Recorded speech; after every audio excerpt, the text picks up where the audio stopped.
नमस्कार दोस्तों, मैं हूं आदर्श द्विवेदी, हरदोई उत्तर प्रदेश से, डिस्ट्रिक्ट हरदोई, राज्य उत्तर प्रदेश से। और मैं आपको कला पढ़ाऊंगा, कला विषय आर्ट।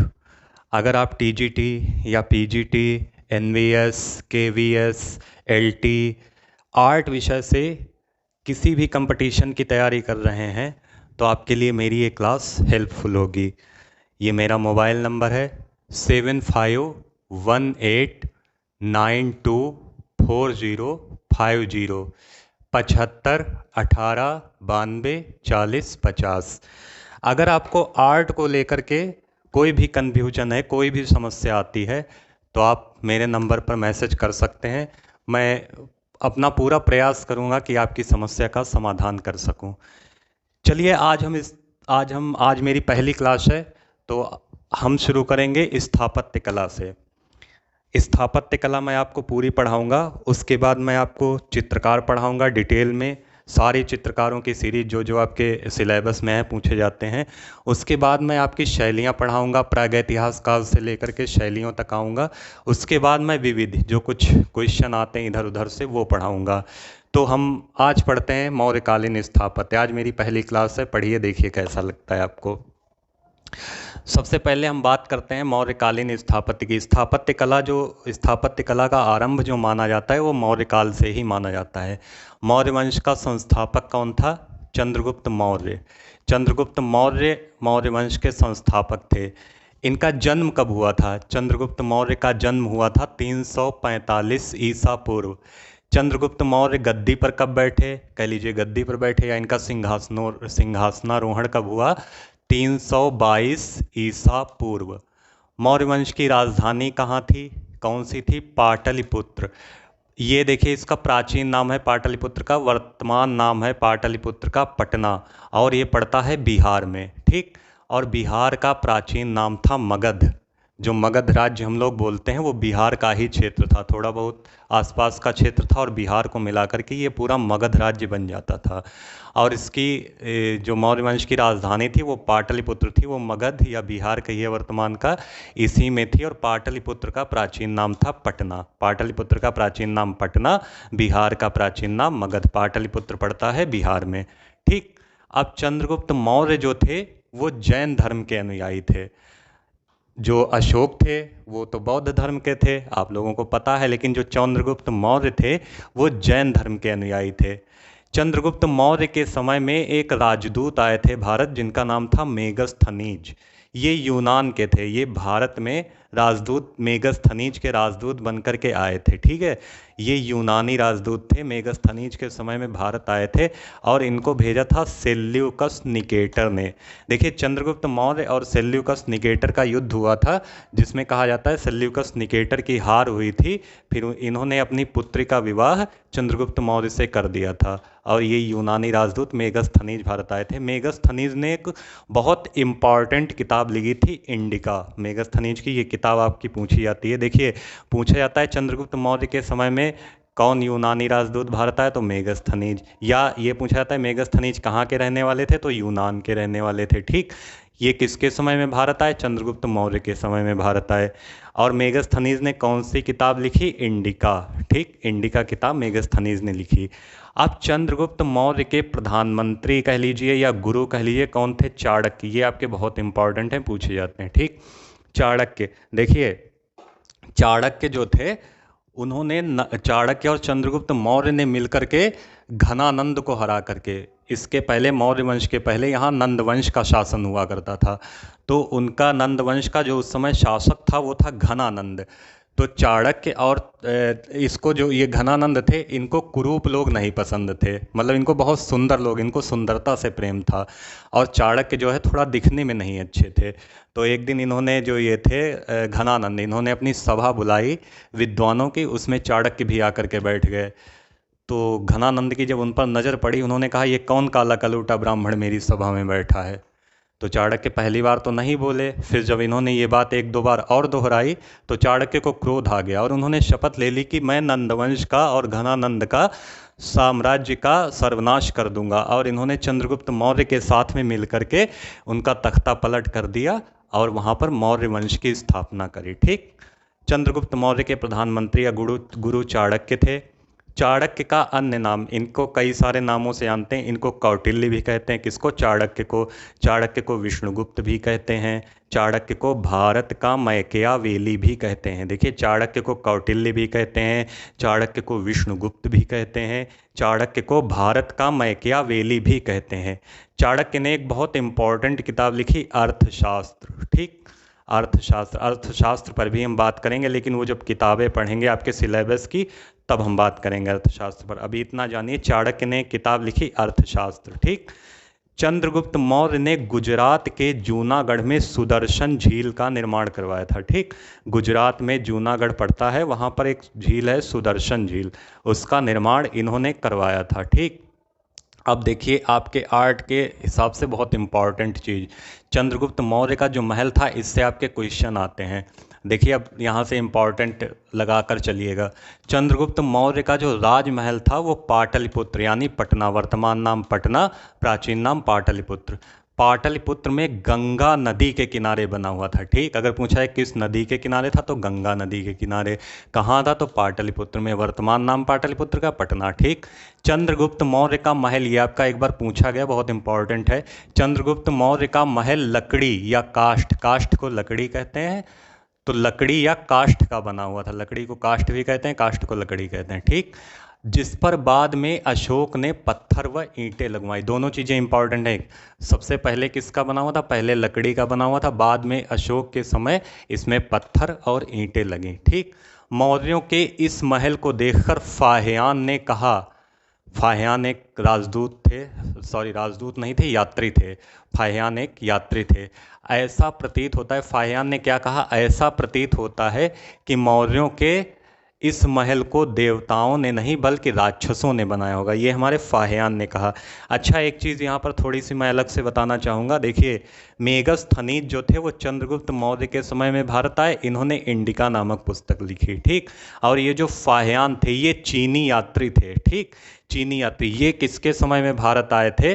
फाहियान जो थे ये चंद्रगुप्त विक्रमादित्य या इन्हीं को चंद्रगुप्त द्वितीय भी कहते हैं। ठीक, जो ये फाहियान थे ये चंद्रगुप्त विक्रमादित्य के समय में भारत आए थे और इन्होंने एक किताब लिखी थी फो क्यू की। ठीक, फाहियान जो थे ये चंद्रगुप्त विक्रमादित्य के समय में भारत आए थे, इन्होंने एक किताब लिखी थी फो क्यू की। उसके बाद में एक यात्री हुएनसांग, ये भी चीनी यात्री हैं, इन्होंने सबसे पहले क्या देखा था? इन्होंने अजंता की गुफाओं को देखा था। ठीक, ये क्वेश्चन है आपका बनता है। हुएनसांग जो थे ये किसके समय में भारत आए? ये हर्षवर्धन के समय में भारत आए। ठीक, इन्होंने भी एक किताब लिखी थी सी यू की। इन तीनों में देखिए कभी कभी एक कन्फ्यूजन हो जाता है लोगों का, इसलिए मैंने ये तीनों पॉइंट लिख दिए। जो मेगस्थनीज थे वो यूनानी राजदूत थे, चंद्रगुप्त मौर्य के समय में भारत आए, इंडिका पुस्तक लिखी, माँ से मेगस्थनीज माँ से मौर्य। ठीक, जो हुएनसांग थे ये हर्षवर्धन के समय में भारत आए, इन्होंने सी यू की पुस्तक लिखी, हा से हुएनसांग हा से हर्षवर्धन। जो फाहियान थे ये चंद्रगुप्त विक्रमादित्य के समय में भारत आए, इन्होंने फो क्यू की पुस्तक लिखी। ठीक, ये आपके हो गए यहाँ आने वाले लोग। उसके बाद में इन्होंने कहा ऐसा प्रतीत होता है कि मौर्यों का महल देवताओं ने नहीं बल्कि राक्षसों ने बनाया होगा। किसने कहा? फाहियान ने। और चंद्रगुप्त मौर्य के पुत्र कौन थे? चंद्रगुप्त मौर्य के पुत्र थे बिंदुसार, और बिंदुसार के पुत्र थे अशोक। ठीक, और अशोक आपके मौर्य काल में स्थापत्य की दृष्टि से बहुत इंपॉर्टेंट हो जाते हैं। अब हम अशोक के समय की स्थापत्य कला को देखेंगे, क्या क्या क्या होता है वहाँ पर। ठीक है, चलिए पढ़ते हैं अशोक। अशोक के काल से बहुत सारे आपके क्वेश्चन बनते हैं और बहुत सारी चीज़ें इन्होंने, कई सारे इन्होंने स्तूप बनवाए, इन्होंने स्तंभ बनवाए, शिलालेखों पर इन्होंने सबसे पहले लिखवाने का काम किया, इन्होंने शिलालेखों पर लेख लिखवाने का। इनके समय में स्तंभों पर पॉलिश इतनी अच्छी करी जाती थी कि कई सारे विद्वान ये देखकर ही अनुमान कहते थे कि ऐसा प्रतीत होता है कि जैसे ये स्तंभ पत्थर के नहीं धातु के बने हों। इतनी चमक होती थी उस पॉलिश में, इतनी बढ़िया जो है वहाँ पर पॉलिश लगाई जाती थी अशोक के समय में। ठीक है, चलिए पढ़ते हैं। चलिए अब हम पढ़ते हैं अशोककालीन स्थापत्य कला। ठीक, चंद्रगुप्त मौर्य के लड़के बिंदुसार और बिंदुसार के लड़के अशोक। इनके बहुत सारे नाम हैं। इनको सम्राट अशोक कहिए, इनको अशोक महान कहिए, इनको देवनाम प्रियदर्शी कहिए, इनके बहुत सारे नाम हैं। देखिए इनका जो देवनाम प्रियदर्शी नाम है, ठीक, एक नाम इनका है देवनाम प्रियदर्शी।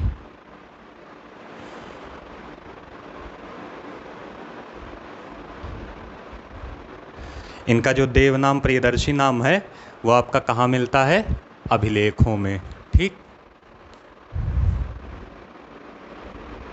अभिलेखों में।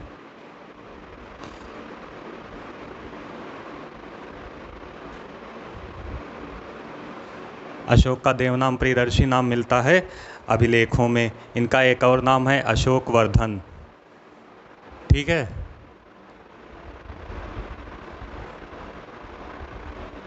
अशोक वर्धन ये कहाँ मिलता है? ये मिलता है पुराणों में। अशोक वर्धन ये मिलता है पुराणों में, पुराणों में। अब देखिए इनका जो अशोक नाम है, अशोक नाम और एक दूसरे राजा थे चंद्रगुप्त, ये दो नाम आपको मिलते हैं। एक इनका शिलालेख है रुद्रदामन शिलालेख, वहाँ पर इनका अशोक नाम और उनके साथ में एक चंद्रगुप्त अलग शासक थे, उनके बारे में भी हम बात करेंगे जब वो मंदिर शैली आपकी जब हम मंदिर पढ़ेंगे तब हम गुप्त वंश की बात करेंगे। वहाँ भी स्थापत्य कला, मंदिरों का स्वर्ण काल है वहाँ पर, ठीक। अशोक वर्धन। अब अशोक नाम मिलता है अशोक और चंद्रगुप्त, ये नाम मिलते हैं रुद्रदामन शिलालेख में। रुद्रदामन, रुद्रदामन शिलालेख में, ठीक। इतने सारे इनके नाम हैं, देवनाम प्रियदर्शी, अशोक वर्धन, अशोक, अशोक महान, ठीक। अब देखिए ये गद्दी पर कब बैठे, इनका सिंहासनारोहण कब हुआ? सिंहासन पर ये बैठे थे 269 ईसा पूर्व। अशोक सिंहासन पर बैठे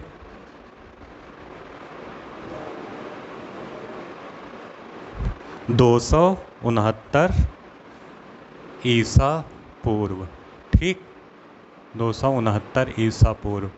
और ये जब सिंहासन पर बैठे उसके 8वें वर्ष, सिंहासन पर बैठने के 8वें वर्ष इन्होंने कलिंग पर आक्रमण किया।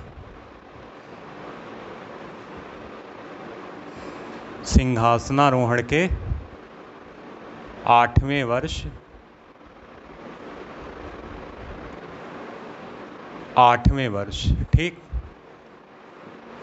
8वें वर्ष कब?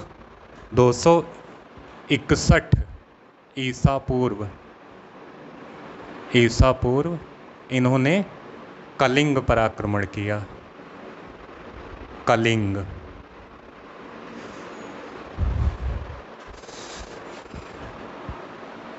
कलिंग पर आक्रमण किया। देखिए कलिंग कहाँ पड़ता है? आक्रमण किया। देखिए कलिंग जो है ये उड़ीसा, उड़ीसा और उड़ीसा का थोड़ा सा आसपास का क्षेत्र मिला करके कलिंग राज्य बनता था उस समय, ठीक। वर्तमान उड़ीसा आप कह लीजिए, वर्तमान तो नहीं कहेंगे उड़ीसा, ये उड़ीसा का क्षेत्र था, ठीक। उड़ीसा थोड़ा सा बड़ा क्षेत्र था, अब तो छोटा हो गया है। कलिंग जो है ये उड़ीसा क्षेत्र, ठीक। और उड़ीसा का प्राचीन नाम क्या था? उड़ीसा का प्राचीन नाम था उत्कल प्रदेश, ठीक। उड़ीसा का प्राचीन नाम, उड़ीसा का प्राचीन नाम क्या था? उत्कल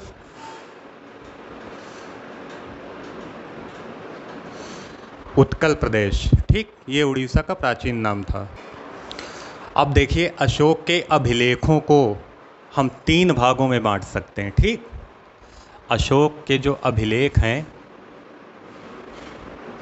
अभी हम केवल अभिलेखों की बात करेंगे। इनके जो स्तूप हैं, भरहुत स्तूप है, सांची का स्तूप है, सारनाथ स्तूप है, ये सब हम बाद में बात करेंगे, ठीक। अशोक के अभिलेखों को 3 भागों में बांटा जा सकता है, ठीक। 3 भाग में बांटा नहीं जा सकता है, बांटा गया है, ठीक। 3 भागों में बांटा गया है, ठीक। कौन कौन से हैं? नंबर 1 पर शिलालेख, शिलालेख, ठीक, शिलालेख। नंबर 2 स्तंभ लेख, स्तंभ लेख, ठीक। नंबर 3 गुहा लेख, गुहा लेख, ठीक। ये 3 भागों में इनको बांटा गया है। अब हम लोग बात करेंगे अशोक के शिलालेखों की, उसके बाद हम बात करेंगे स्तंभ लेखों की, ठीक।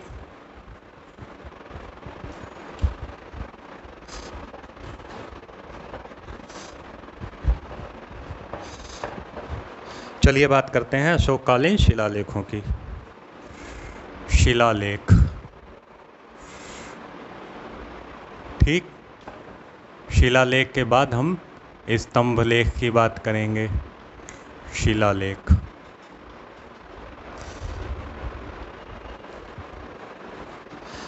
देखिए, भारत में शिलालेखों का प्रचलन सर्वप्रथम अशोक ने किया, ठीक।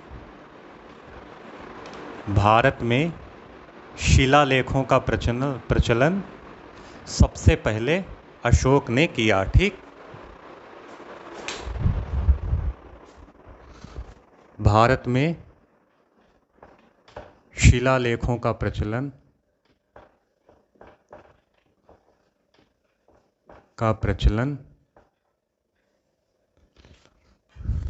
सर्वप्रथम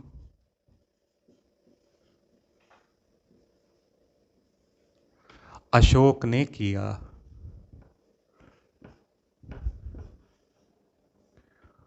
अशोक ने किया, ठीक। और इनके जो शिलालेखों की लिपि थी, अशोककालीन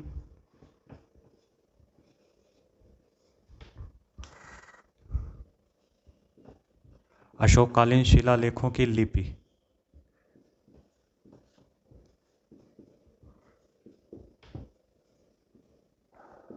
शिलालेखों की लिपि, देखिए, ब्राह्मी थी, ठीक। ब्राह्मी शिलालेखों पर ब्राह्मी लिपि भी मिलती है, ठीक। खरोष्ठी लिपि भी मिलती है, इस पॉइंट को ध्यान से देखिएगा। खरोष्ठी लिपि भी मिलती है, ठीक। ग्रीक लिपि भी मिलती है, ग्रीक, ठीक। अरमाइक शैली या अरमाइक लिपि भी मिलती है, अरमाइक लिपि भी मिलती है, ठीक। लेकिन जब हम बात करेंगे अशोककालीन स्तंभ लेखों की, तब वहाँ पर केवल ब्राह्मी लिपि मिलेगी, ठीक। शिलालेखों पर इतनी ब्राह्मी मिलती, खरोष्ठी मिलती, ग्रीक मिलती, अरमाइक मिलती है। लेकिन अशोक के जो स्तंभ लेखों की जब बात होगी, अशोककालीन स्तंभ लेखों की, अशोककालीन स्तंभ लेखों पर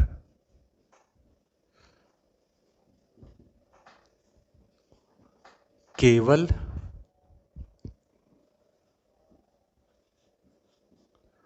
ब्राह्मी लिपि मिलती है, ठीक। ब्राह्मी लिपि, ब्राह्मी लिपि में लिखे हुए लेख मिलते हैं अशोककालीन। ठीक है, अब जो इनके ये शिलालेख थे, इनको खोजा किसने था? अशोककालीन शिलालेखों को अशोक के शिलालेखों को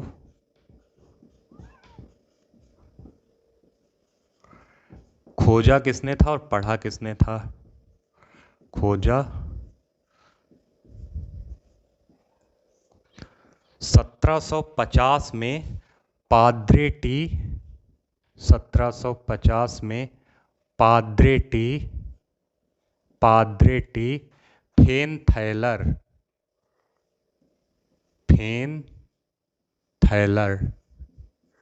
ठीक है, पाद्रे टी 1750 में पाद्रे टी फेन थैलर ने इनके शिलालेखों को, इनको टी फैन थैलर भी कहते हैं, ठीक, टी फैन थैलर भी इनको कहते हैं। और पढ़ा किसने अशोक के शिलालेखों को? अशोक के शिलालेखों को सबसे पहले पढ़ा किसने? 1837 में जेम्स प्रिंसेप पढ़ा। जेम्स प्रिंसेप, ठीक, जेम्स प्रिंसेप। अशोक के शिलालेखों को खोजा 1750 में पाद्रे टी फेन थैलर ने, और इनके लेखों को पढ़ा 1837 में जेम्स प्रिंसेप ने। अब जो है इनके शिलालेखों की संख्या है 14। ठीक, इनके शिलालेखों की संख्या कितनी है? 14।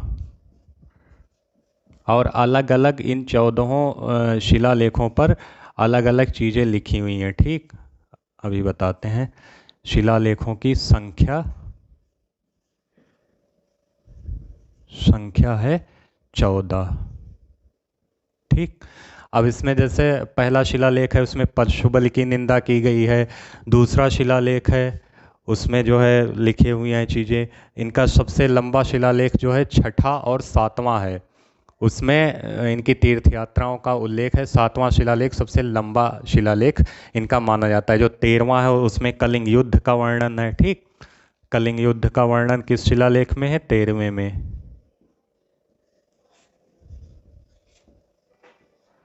कलिंग युद्ध का वर्णन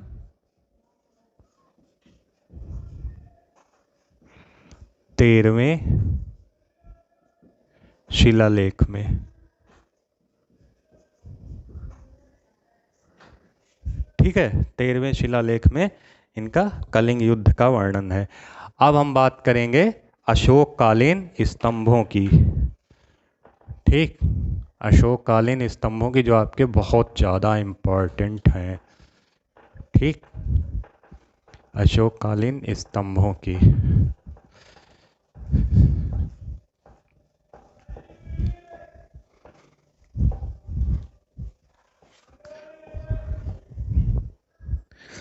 चलिए पढ़ते हैं। अब हम इनके बात करते हैं स्तंभ लेखों की। ठीक है, स्तंभ लेख। स्तंभ लेख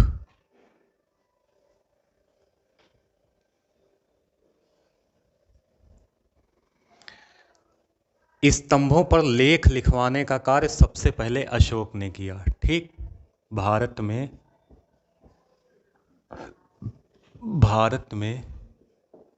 स्तंभों पर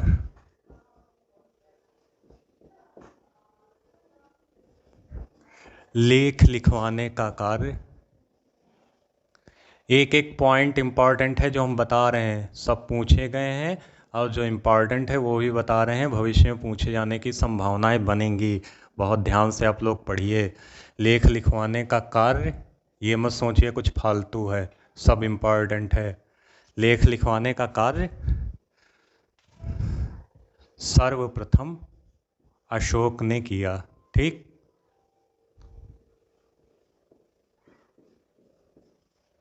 अशोक ने किया। ठीक, और ये इनके स्तंभ जो थे ये बने किससे होते थे? उसकी सामग्री क्या होती थी? ये जो है चुनार बलुआ पत्थर से बने होते थे। ठीक, चुनार बलुआ पत्थर, स्तंभ लेख, चुनार बलुआ पत्थर या चुनार सैंडस्टोन एक ही बात है। ठीक, इंग्लिश में चुनार सैंडस्टोन, हिंदी में चुनार बलुआ पत्थर।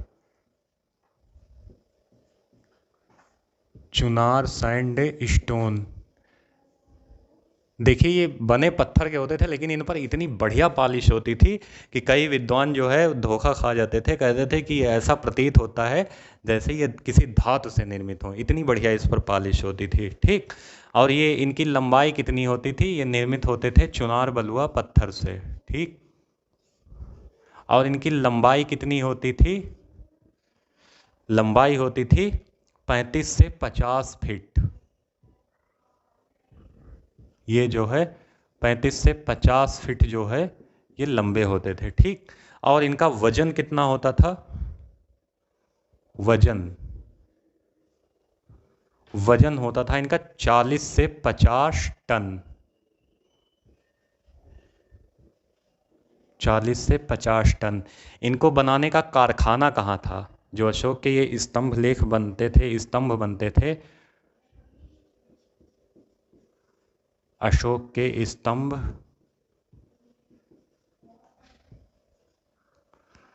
बनने का कारखाना कहाँ था, कारखाना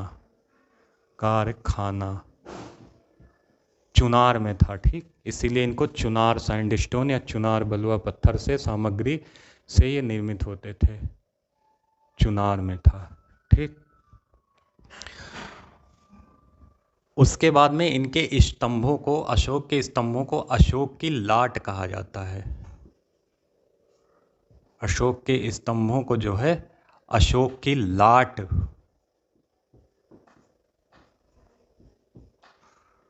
अशोक की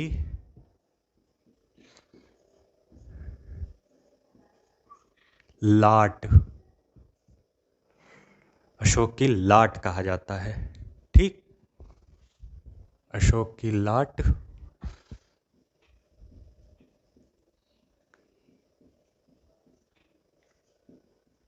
और इनकी संख्या कितनी मानी जाती है, अशोक के स्तंभों की संख्या 7 मानी जाती है।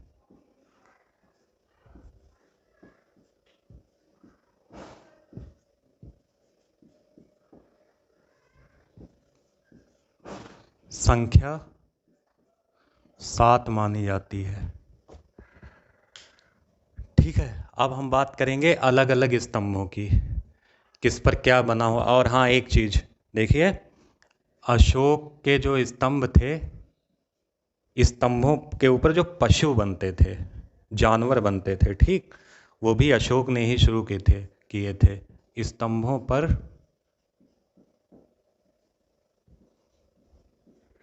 पशु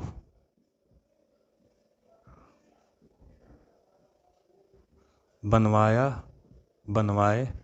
देखिए स्तंभों पर जो पशु बनते थे, पशु सर्वप्रथम बनवाए अशोक ने। ठीक, सर्वप्रथम अशोक ने, इन्होंने ही प्रचलन किया था, अशोक ने बनवाए। कहीं सिंह मिलता है, कहीं बैल मिलता है, कहीं जो है मोर मिलता है, तो ये जो है इन्होंने बनवाए थे। ठीक, कहीं हाथी मिलता है। अब हम बात करते हैं इनका कौन सा अशोक ने बनवाए।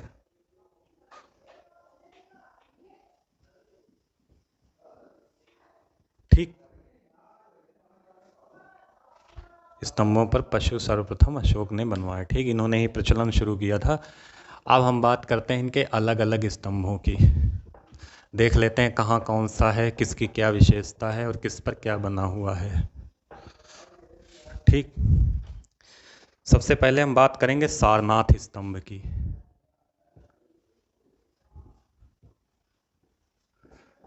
सारनाथ स्तंभ,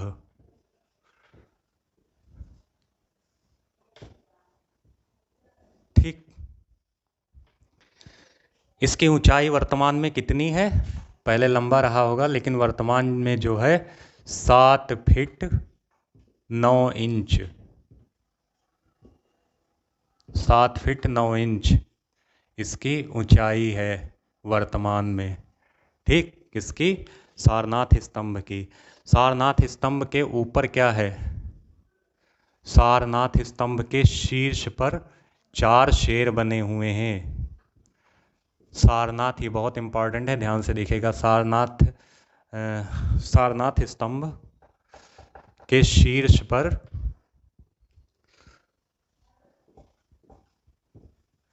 सारनाथ स्तंभ के शीर्ष पर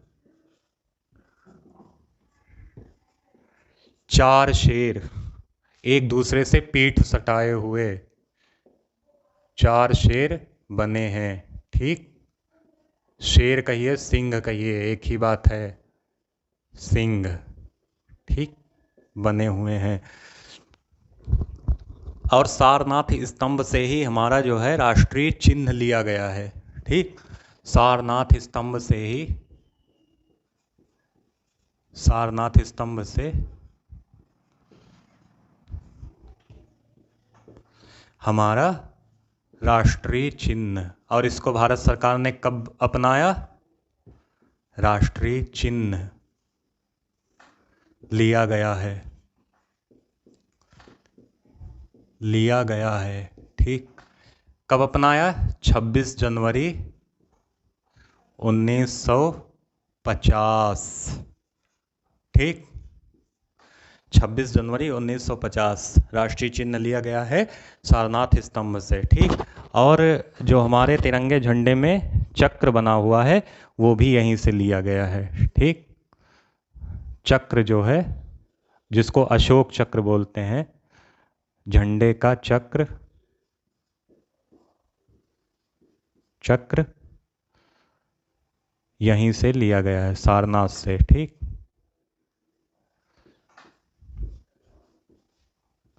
चक्र किसका प्रतीक है? पूछा जाता है। चक्र निरंतर गति का प्रतीक है। ठीक, चक्र में 24 तीलियां हैं, चक्र निरंतर गति का प्रतीक है।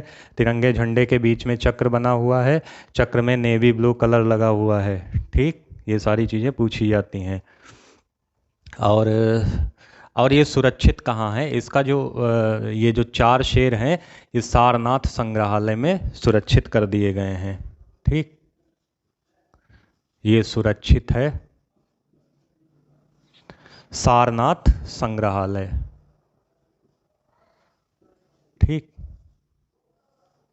सारनाथ संग्रहालय। अच्छा, ये सारनाथ पड़ता कहाँ है?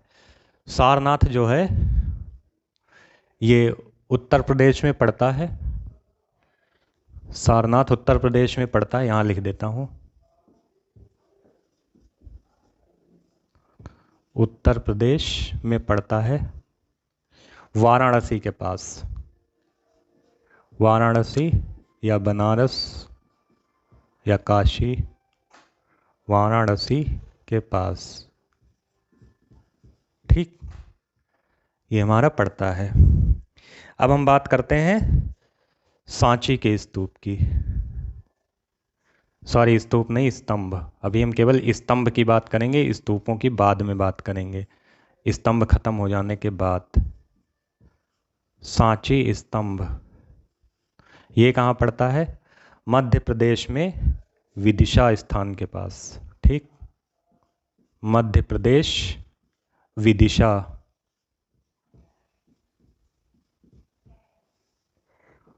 ठीक, और इसके ऊपर भी 4 शेर बने हुए हैं। ठीक, इसके भी शीर्ष पर, इसके भी शीर्ष पर 4 शेर, 4 शेर बने हैं। ठीक, ये बात हो गई सारनाथ और सांची की। अब हम लोग देखेंगे वैशाली।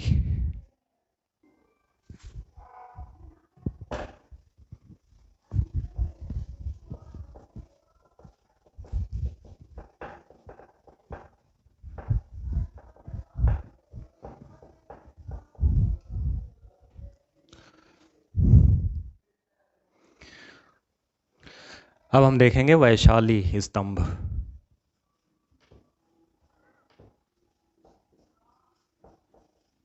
वैशाली स्तंभ, ठीक, इसके भी शीर्ष पर सिंह है, ठीक, शीर्ष पर सिंह। उसके बाद हम कोल्हुआ देखेंगे। कोल्हुआ कहाँ पड़ता है? बिहार। कोल्हुआ कहाँ पड़ता है? कोल्हुआ स्तंभ कहाँ है? बिहार।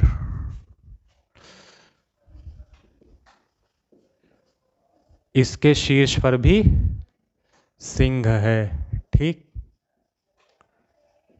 शीर्ष पर सिंह। अब हम देखेंगे संकिसा। संकिसा स्तंभ। संकिसा स्तंभ, फर्रुखाबाद। कहाँ पड़ता है? फर्रुखाबाद।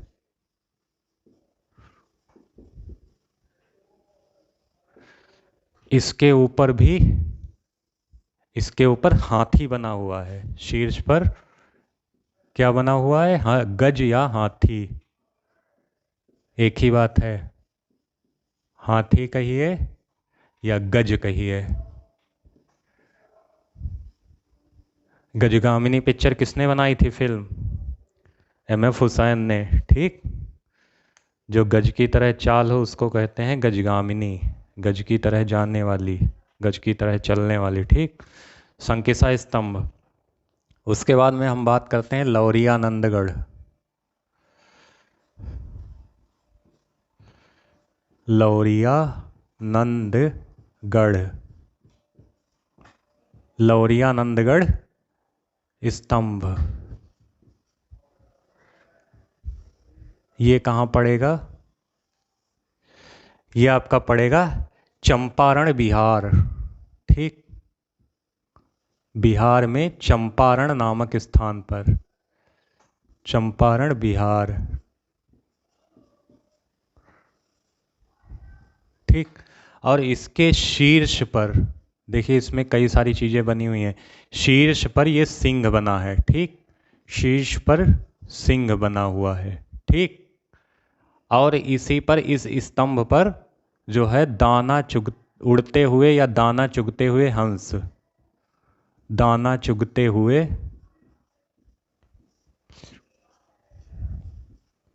या उड़ते हुए हंस, दोनों लिखे मिलते हैं, ठीक। दाना चुगते हुए भी लिखा मिलता है, उड़ते हुए भी लिखा मिलता हुआ, ठीक। और एक बार आपका क्वेश्चन पूछा जा चुका है, इसी पर मोर भी बना हुआ है इस स्तंभ पर। शीर्ष पर तो शेर है, लेकिन जो स्तंभ होता है उसकी चौकी वगैरह होती हैं, स्तंभ होता है पूरा लंबा सा, तो मोर का भी चित्रण हुआ है लौरियानंदगढ़ स्तंभ पर, इसको आप ध्यान रखिएगा, ठीक है। तीनों चीज़ें यहाँ पर बनी हुई। उसके बाद में हम बात करते हैं रामापुरवा स्तंभ की। रामापुरवा स्तंभ,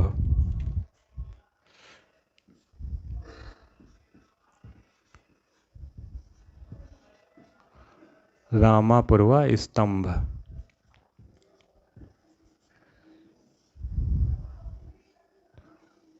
ठीक। अब ये कहाँ है? ये भी चंपारण बिहार में है, ठीक। और इसमें भी कई सारे लोगों को कंफ्यूजन होते हैं, चंपारण बिहार, ठीक। अब देखिए, ये अगर पूछा जाए ये स्तंभ कहाँ है, तब तो आप लगा देंगे चंपारण बिहार में। यहाँ पर दो स्तंभ थे, ठीक, एक जोड़ा, दो स्तंभ थे। और एक पर बैल बना हुआ था शीर्ष पर, एक के शीर्ष पर बैल बना हुआ था, और एक के शीर्ष पर जो है सिंह बना हुआ था, ठीक। और जो इस पर दो थे, एक पर रामापुरवा स्तंभ जो थे, यहाँ पर दो जोड़ी, सॉरी, दो स्तंभ थे, दो स्तंभ थे।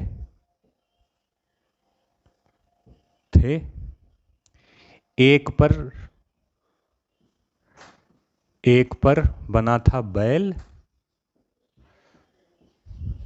और दूसरे पर बना था सिंह। ठीक। और ये जो बैल है ये सुरक्षित कहाँ है? ये राष्ट्रपति भवन नई दिल्ली में सुरक्षित है। राष्ट्रपति भवन नई दिल्ली।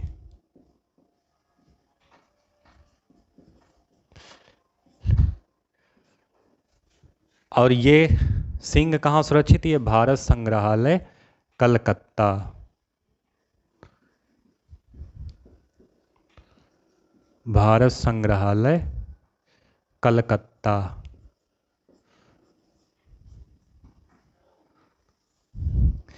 अच्छा, चंपारण बिहार में एक और है स्तंभ, लौरिया और राज। ठीक, इसको कंफ्यूज मत होइएगा, लौरिया नंदगढ़ अलग है और ये है लौरिया और राज स्तंभ।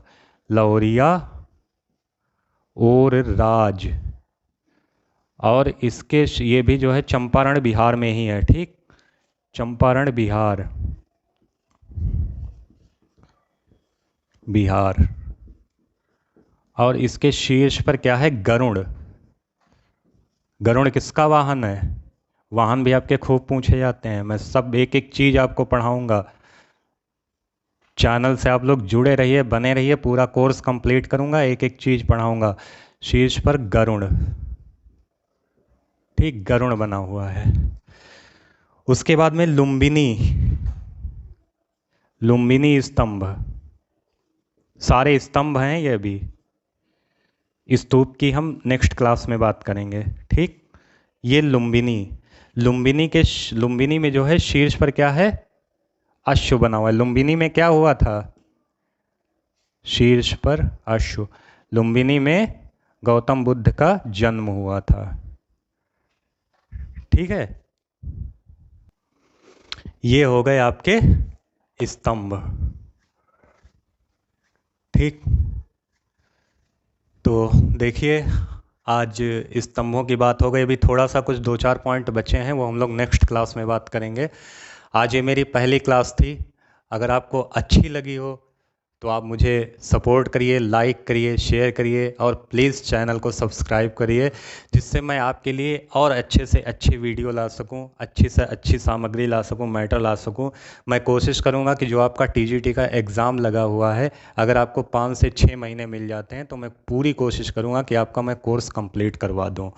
और अगर आपको किसी भी प्रकार की कोई भी समस्या आती है तो आप इस नंबर पर 7518924050 पर कांटेक्ट कर सकते हैं। मैं आदर्श द्विवेदी, डिस्ट्रिक्ट हरदोई से आपकी समस्याओं का समाधान करने की पूरी कोशिश करूंगा। ठीक है, चलिए सभी को नमस्कार, धन्यवाद। मिलते हैं अगली क्लास में। मेरे चैनल का नाम है स्टडी विद आदर्श, आप लोग सब्सक्राइब जरूर कर लें। नमस्कार।